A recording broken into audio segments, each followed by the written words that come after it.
앵커가 직접 고른 리포트를 살펴보는 시간입니다. 오늘도 두 종목 살펴볼 텐데요. 자, 먼저 첫 번째 리포트 열어보겠습니다. 한국투자증권의 리포트입니다. 모두 투어에 대한 내용이고요. 목표가는 나와 있지 않습니다. 자, 세 가지 투자 포인트 짚어볼게요. 올해 패키지 판매가 예상보다 더디다, 좀 저조하다. 이게 첫 번째 단락이었고요. 그리고 두 번째는 2차 베이비 부머 세대가 은퇴하면 어떻게 될까? 3분기 노이즈는 오히려 바닥 신호다. 이렇게 내용을 정리할 수 있겠습니다. 자, 하나씩 살펴보겠습니다. 자, 리오프닝 이후에 해외여행 수요가 빠르게 회복하고 있는데 모두 투어의 고객의 회복 속도는 좀 더딘 것으로 나타났습니다. 7, 8월에 출국자 수가 2019년에 96%까지 회복했는데 모두 투어 고객은 57%만 회복이 됐다고 하더라고요. 자, 비수기 들어서는 경쟁사와 격차도 확대되고 있는데요. 여행 관련 소비 플랫폼이 이제는 모바일로 옮겨가고 있는 이런 상황에서 모두 투어는 대응이 좀 느리다. 그러다 보니까 경쟁 업체들에게 시장 점유율을 빼앗기고 있다. 이렇게 분석하고 있습니다. 자, 여기에 3분기에 있었던 티메프 사태로 예약이 대량 취소되는 악재도 있었고요.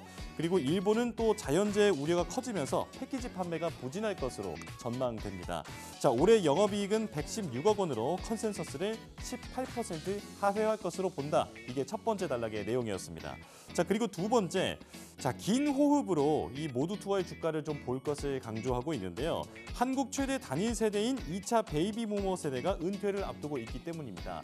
지금 이분들은 1968년에서 1974년생으로 대략 이렇게 집계가 되는데요.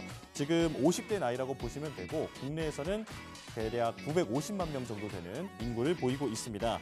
자, 고객들 중에서 모두 투어는 고령층의 비율이 높다는 점에서 지금 이들 2차 베이비 부머 세대가 은퇴하면 이 모두 투어에게는 수혜가 될 것으로 본다. 이렇게 분석하고 있고요.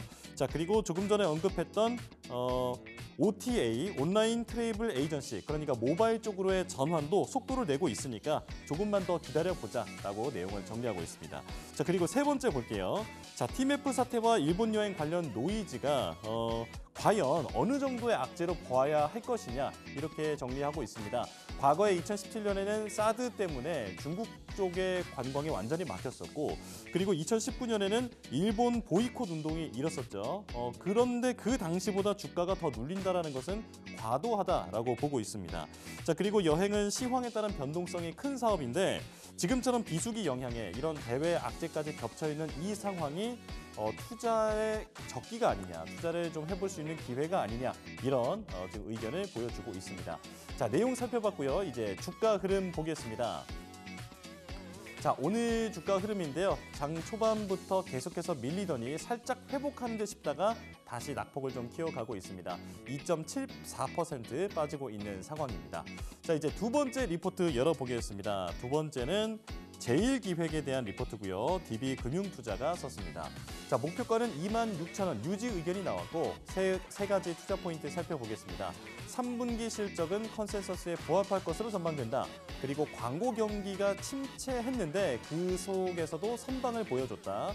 그리고 광고 불황이지만 난 밸류업 크라고 적어놨습니다. 이게 실제로 이렇게 적어놨어요. 이게 제목입니다. 자, 하나씩 살펴보겠습니다. 자, 3분기 매출 총이익이 4,200억 원인데 이건 YOY로 봤을 때는 4.8% 상승한 것으로 보이고요. 그리고 영업이익은 959억 원인데 이것도 전년 동기 대비 2.6% 성장으로 집계되고 있습니다. 자, 그러면서 시장 예상치에 부합할 것으로 보인다. 먼저 첫 번째 단락이 이렇게 끝났고요. 자, 그리고 두 번째 내용입니다. 글로벌 광고 경기 침체로 비계열 쪽의 비중이 상대적으로 높은 국내와 중국 지역의 성장은 조금 둔화할 것으로 보인다. 자, 그럼에도 해외 매출 총이익은 양호한 성장을 보이고 있는데 북미는 주요 고객사의 닷컴 영역이 확대되고 있고 신흥국은 비계열 영역에서의 지금 물량이 잘 유입되고 있다라고 보고 있습니다. 그리고 유럽은 얼마 전에 파리 올림픽이 있었죠. 이 영향 때문에 계속해서 소폭 순성장할 것으로 보고 있다. 이렇게 보고 있고요. 자, 그리고 세 번째입니다. 이게 이제 제목인데요. 배당 성향이 60% 정책을 지금 유지하고 있죠. 즉 국내 기업들 중에서는 상당히 높은 수준인데, 자 그래서 주당 배당금을 1,200원으로 가정할 수 있다라고 보고 있습니다. 그렇다면 예상 배당 수익률은 6.5%가 되는 건데요. 자 이번에 밸류업 지수에도 포함이 됐는데 2025년 상반기에 새로운 주주 환원 정책도 발표할 것으로 기대가 됩니다.